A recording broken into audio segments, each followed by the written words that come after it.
السلام علیکم ورحمت الله وبرکاتو. د ایوبي خصوصي وړکتون آنلاین ټولګي ته ښه راغلاست.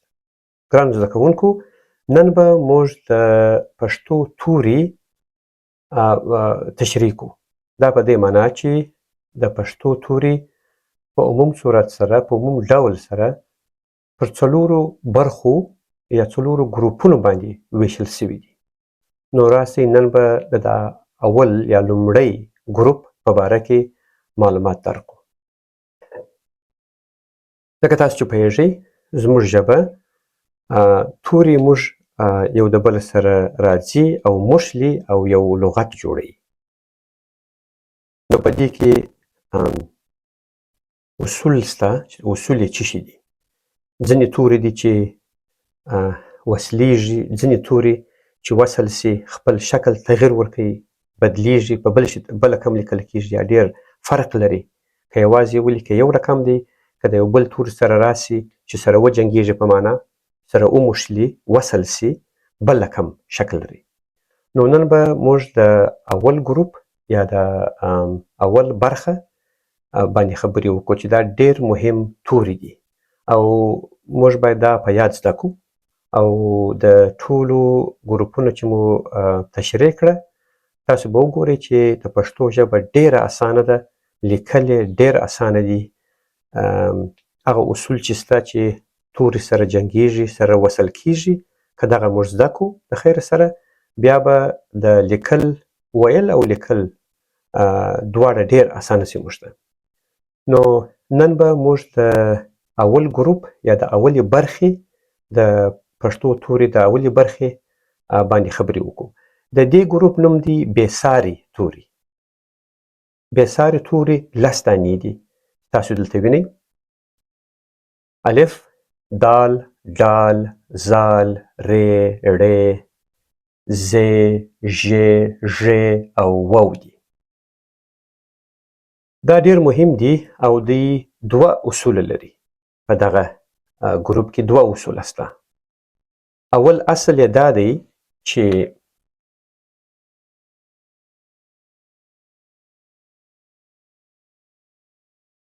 دوی، زما مطلب دغه ګروپ څه دی، دا 10 دانې، دوی په خپل منځ کې نه سره وصل کیږي.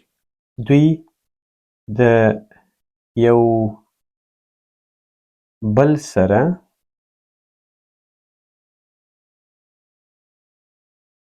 نه وصلیږي.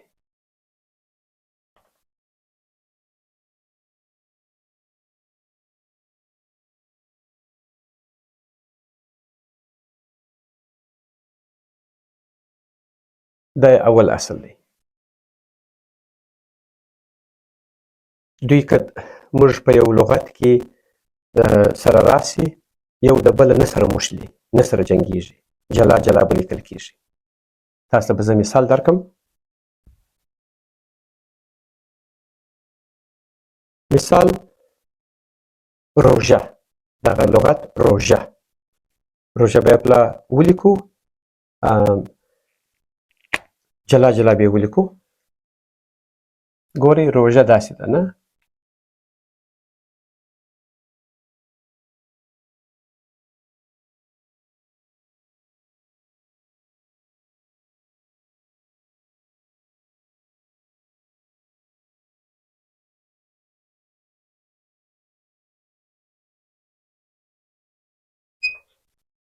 صحیح؟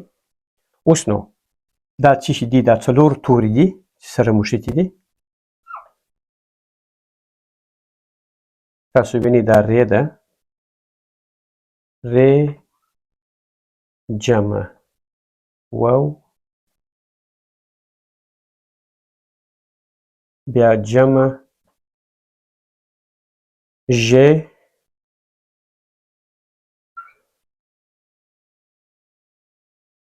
او بیا جمع دا دوې سترګې ه.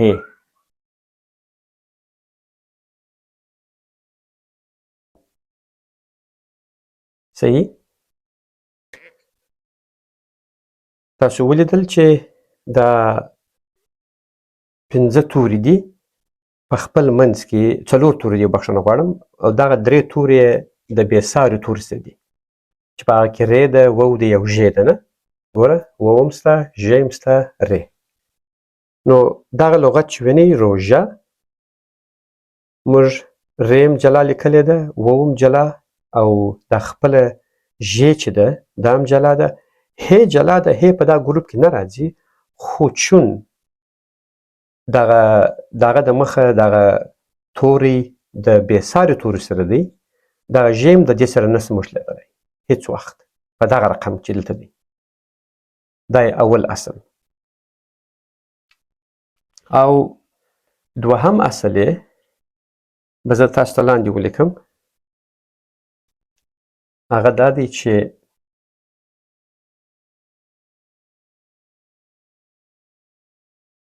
یوازې نور توري د دوی سره وصلېدلی سي، د دغه تورو سره، که هغه توري په ښي لاس کې راسي. په بله معنا هر توری، ځینې توري دي چې د دغه تورو سره وصل کیږي، ورسره موښلي. شرط یې دا دی چې هغه توري، هر توری چې د دوی سره موښلي باید پر ښي لاس کې پاته سي، دوی چې دي په کیڼ لاس کې دي. زه به تاسو ته هغه مثال درکړم. نو اول به ولیکو چې دوام اصل یې ولیکو. دوام اصل یې څه شی دی؟ دا دی چې هر توری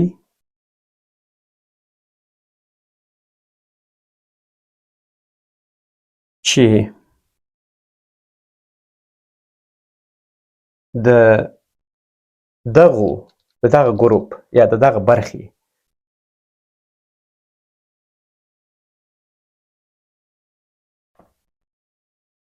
سره وصلیږي،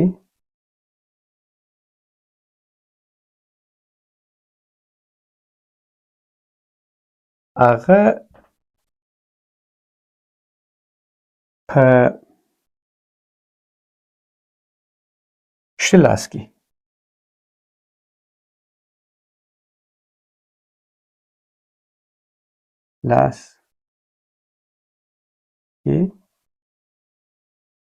په ښي لاس کې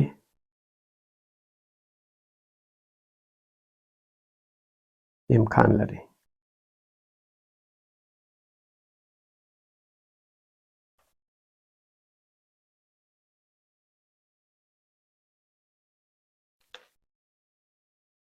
نو دا معنا چې هر توری چې موږ د دغه تورو سره وصلوو، جنګوو یې په معنا وصل کیږي، هغه توری باید په ښي لاس کې پاته سي. په کیڼ لاس کې هیڅ توری د دغه تورو سره نشي وصلېدلی. مثال یې به زه تاسو ته درکړم. تاسو به په تاسو کې، په خپلوانو کې یا تاسو کې یا په دغه ټولګي کې یو هلک نوم په نامه د اسد شته، یا تاسو خپلوانو کې به شاید وي، تاسو به اورېدلی دا نوم. اسد په عربي ژبه کې زمري ته وایي. او باید زه یو بل خبره هم وکړم، هغه په دغه درس باندې کوم اړه نه لري. هغه دا ده چې عربي ژبه چون ډېره وسیع ده، ډېره غټه ده، تاسو پوهېږئ چې په عربي ژبه کې د زمري دپاره څو لغتونه شته؟ ما تاسو یو راته ووایاست څونه؟ 15 10 50 100 په دغه کې ټول کم یو دی ستاسو په نظر؟ زه تاسو ته وخت راکړم دقیقه. آفرین، 100 دانې. یوازې 100 لغته و زمري ته لري د عربي ژبه. نو هغه دونه وسیع ده، دونه غټه ده. په هر صورت رابسو دلته خپل مثال ته. هغه مثال ما تاسو ته وویله چې اسد دی. اسد داسې دی چې الف جمع سین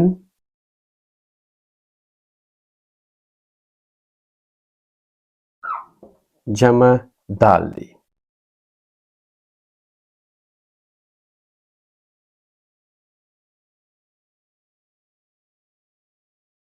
داسې لیکل کیږي.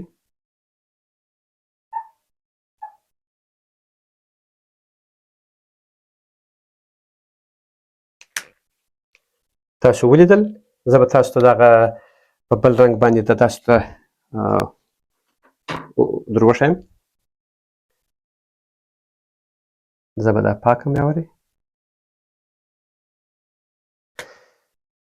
دال به په بل رنګ تاسو ته در وښیم.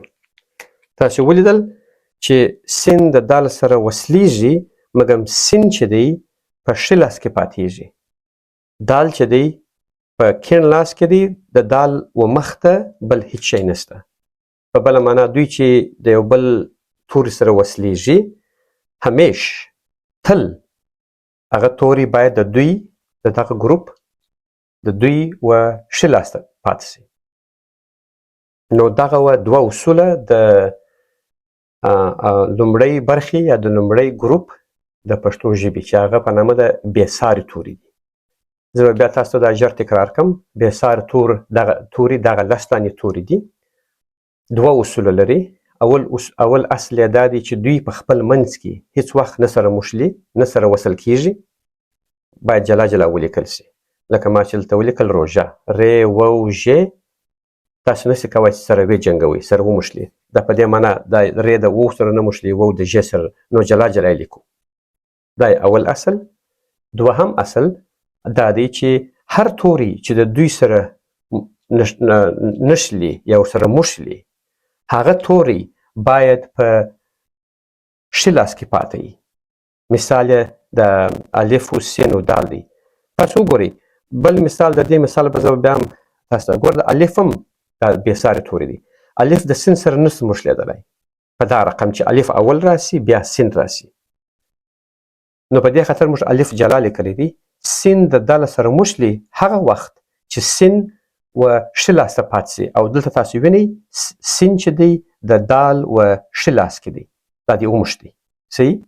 اوس که فرضاً داسې موږ وکړو چې سین ولیکو